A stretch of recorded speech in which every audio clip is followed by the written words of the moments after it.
ወደ ዛሬው ማብራሪያችን እንኳን በደህና መጣችሁ። በዛሬው ቆይታችን አንድን ቀላል የንግድ ሐሳብ ወደ ተጨባጭና የተሟላ ተቋም የመቀየርን ውስብስብ ጉዞ እንቃኛለን። ልክ እንደ አንድ ታላቅ የሕንፃ ንድፍ ማቆደን፣ መገንባትንና በመጨረሻም የለፋንበትን መጠበቅን ደረጃ በደረጃ አብረን እናያለን። እስቲ አስቡት፣ እጅግ አስገራሚ የሆኑ የንግድ ሐሳቦች በየቦታው ሞልታለሁ። ግን እነዚህን በቅጽበት የሚመጡ ሐሳቦች ወደ ስኬታማ የንግድ ተቋም ለመቀየር ክፍተቱን የሚያጠብበው ምንድን ነው? አዎ፣ ዝም ብሎ በመመኘት አይሆንም። በከፍተኛ ደረጃ የተቀናጀ ተከታታይነት ያለው የዕቅድ የፈጠራና የጥበቃ ጉዞን ይጠይቃል። የኢንተርፕረነርሺፕ መስክ እጅግ የተወሳሰበ ስጋት እና ፈጠራን ያካተተ ሰፊ ዓለም ነው።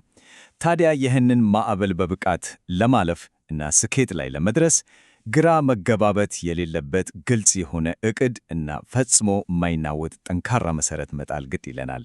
እንግዲህ የዛሬው ማብራሪያችን የኢንተርፕረነሩን ሙሉ የሕይወት ዑደት የሚከተል ይሆናል። በመጀመሪያ የንግድ ዕቅድ መሠረትን እንዴት እንደምንጥል እናያለን። በመቀጠል ስኬታማ አዲስ ምርቶችን ወደ ማልማት እንገባለን። በመጨረሻም የአእምሯዊ ንብረትን እንዴት በሕግ እንደምንጠብቅ እንመለከታለን። በቀጥታ ወደ መጀመሪያው ክፍላችን ስናልፍ የጠቅላላው ጉዞ የመጀመሪያውና ዋናው ምሰሶ የሆነውን የንግድ ዕቅድ መሠረት እናገኛለን። ታዲያ የንግድ ዕቅድ ወይም ቢዝነስ ፕላን ስንል ምን ማለታችን ነው? ባጭሩ ንግዱ ግቡን እንዴት እንደሚያሳካ የመንገድ ካርታ ነው። ልክ እንደ ሕንፃ ንድፍ ማለት ነው። ገበያውን አስቀድሞ ይተነብያል፣ ወጪዎችን በግልጽ ያሰላላል፣ እንዲሁም ገና በጅምሩ ሊያጋጥሙ የሚችሉ እንቅፋቶችን ወይም ስኬቶችን ጠቋሚ ምልክቶችን ቀድሞ ለመለየት ይረዳናል። ይህ የንግድ ዕቅድ ንድፍ መያዝ ያለባቸውን ዋና ዋና ክፍሎች ደግሞ እኒህ የመጀመሪያዎቹ ገጾች ገምጋሚዎችን ወዲያውኑ የሚስቡ መሆን አለባቸው። መሠረታዊ መረጃዎችን ከያዘው የሽፋን ገጽ ጀምሮ ጠንካራ የመጀመሪያ እይታን የሚፈጥር የአስፈጻሚ ማጠቃለያ፣ የንግዱን አጠቃላይ ጽንሰ ሐሳብ እና እርግጥ ነው ለባለሀብቶች በግልጽ የሚቀርብ የፊናንስ ፍላጎት ጥያቄን ማካተት አለበት። ከዚህ በመቀጠል ንግዱ በዕለት ተዕለት እንቅስቃሴው መሬት ላይ ወርዶ እንዴት እንደሚሰራ የሚያሳዩት የተግባር ዕቅዶች ይመጣሉ። እነሱም በጥናት ላይ የተመሠረተ የግብይት ስትራቴጂን፣ የዕለት ተዕለት ሥራዎችን የሚመራውን የሥራ ማስኬጃ ዕቅድ እና የኃላፊነት ፍሰትና የሠራተኞችን አስተዳደር የሚያብራራውን የድርጅት መዋቅር ያካትታሉ። አሁን ደግሞ ወደ ወሳኙ ክፍል መጣን፣ የፋይናንስ ዕቅድ። ይህ ዕቅድ ማለት ወደ ትርፋማነት የሚወስደውን ጨለማ መንገድ የሚያበራልን ኃይለኛ መብራት ነው። በተለይ ባለሀብቶችን ለማሳመን አብዛኛውን ጊዜ ከ2 እስከ 5 ዓመት የሚዘልቅ እጅግ ጠንካራ የፋይናንስ ዕቅድ ሊኖረን ይገባል። የፋይናንስ ዕቅዳችን እንዲሁ በደፈናው የሚሰራ አይደለም። እጅግ በጣም ዝርዝር መሆን አለበት። የወደፊቱን የሽያጭ ትንበያ፣ የገቢና ወጪ መግለጫዎችን፣ የጥሬ ገንዘብ ፍሰትን እንዲሁም ንግዱ ወጪውን ሸፍኖ ትርፍ ማግኘት የሚጀምርበትን ትክክለኛ ነጥብ ወይም ብሬክ ኢቭን ፖይንትን በግልጽ ማሳየት አለበት። ይህ መሠረታችን በፋይናንስ ረገድ ምን ያህል ጤናማ እንደሆነ ያረጋግጥልናል። እንግዲህ ብልህ ንድፍ አውጪ ፀሐያማ ቀን ብቻ ሳይሆን መጥፎ አየር ሁኔታንም አስቀድሞ ያስባል። ኃላፊነት የሚሰማው የንግድ ዕቅድም እንዲሁ ነው። ያለ ጠበቁ ስጋቶችን ይገመግማል።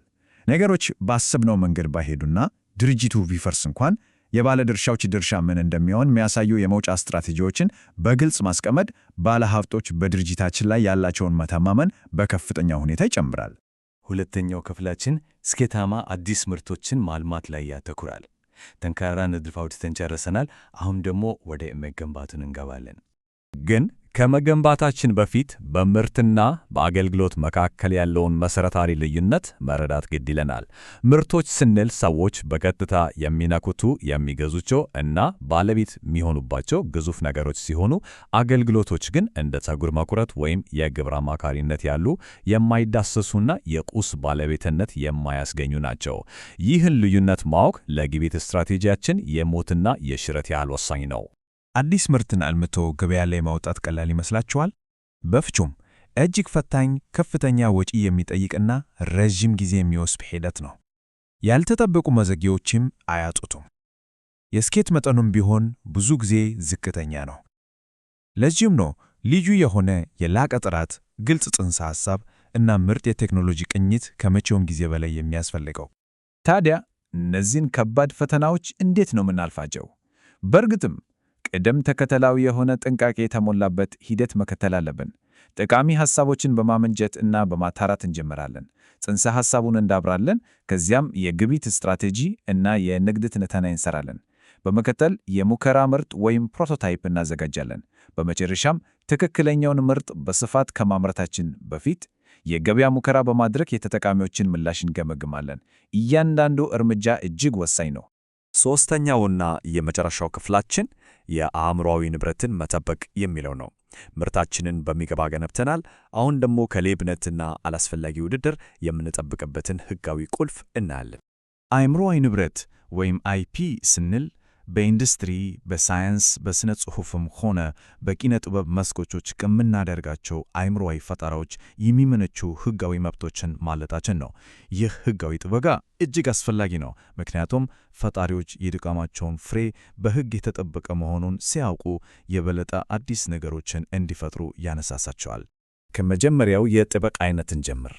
የፈጠራ ባለቤትነት ወይም ፓተንት። ፓተንት ማለት ለአዲስ የፈጠራ ሥራዎች እንደ ጠንካራ የብረት ቁልፍ ሆኖ የሚያገለግል የመንግሥት ሰነድ ነው። ለአብነት ያህል ለ20 ዓመታት ያህል ፈጣሪው ፈጠሪያውን በብቸኝነት የማምረት ወይም የመሸጥ መብት ይሰጠዋል። ግን አንድ መዘንጋት የሌለበት ነገር አለ። ይህን መብት በገበያ ላይ የማስከበርና ተቆጣጣሪ የመሆን ኃላፊነት ሙሉ በሙሉ የራሱ የባለቤቱ ነው። ወደ ቀጣዩ የጥበቃ አይነት ስንመጣ ደግሞ የንግድ ምልክት ወይም ትሬድማርክን እናገኛለን። ይህ ልክ በሕንጻችን አናት ላይ እንደሚሰቀል ደማቅ ማስታወቂያ ነው። በገበያ ውስጥ የእኛን ድርጅት ምርት ወይም አገልግሎት ከሌሎች ተወዳዳሪዎች በግልጽ ለይቶ የሚያሳውቅና ደንበኞች እኛን በቀላሉ እንዲያገኙን የሚረዳ ልዩ መለያችን ነው። አሁን በጣም አስገራሚው ነገር ልንገራችሁ። የንግድ ምልክቶች ስንል ፊደላት፣ ቁጥሮች ወይም ቀለማት ብቻ ላይሆኑ ይችላሉ። በጣም በተለያዩና ባልተጠበቁ ቅርጾች ሊመጡ ይችላሉ። ለምሳሌ ያህል ታዋቂ ፊልሞች ሲጀምሩ የምንሰማው የ20th Century Fox የመግቢያ ድምፅ ራሱ በሕግ የተጠበቀ የንግድ ምልክት ነው። ይህ የሚያሳየን የንግድ መለያ ምን ያህል ሰፊና የፈጠራ አድማሱ ያልተገደበ መሆኑን ነው። በመጨረሻም የቅጂ መብት ወይም ኮፒራይትን እንመለከታለን። ይህ መብት በዋናነት ለሥነ ጽሑፍና ለኪነ ጥበብ ሥራዎች የሚሰጥ ሲሆን እዚህ ላይ አንድ ትልቅ ቁም ነገር አለ። ጥበቃ የሚያደርገው ለሐሳቡ አገላለጽ እንጂ ለራሱ ለሐሳቡ ብቻ አይደለም። ይህ ማለት የአንድን ሰው ልዩ የሆነ የሥራ አገላለጽ ሌላ ሰው ያለ ፍቃድ እንዳያሰራጭ ጠንካራ ከለላ ይሰጣል ማለት ነው። እንግዲህ የኢንተርፕረነርሺፕን ጉዞ ከወረቀት ላይ ንድፍ ጀምሮ እስከ ተጠበቀና ተጨባጭ ሕንፃ ድረስ እንደ አንድ የተሳሰረ ሂደት አድርገን ስንመለከተው ያው ሁሉ ውስብስብ ነገር እጅግ ግልጽ ሆኖ እናገኘዋለን። አሁን ወደ እናንተ ልመለሰው። በውስጣችሁ ታምቆ ያለ ቀጣይ ሊታቀድ ሊገነባና ሊጠበቅ የሚጠበቀው ያ ድንቅ የንግድ ሐሳብ ምንድን ነው? ለዛሬው ያዘጋጀነው ማብራሪያ በዚህ ይጠናቀቃል። አብራችን ስለነበራችሁ ከልብ እናመሰግናለን።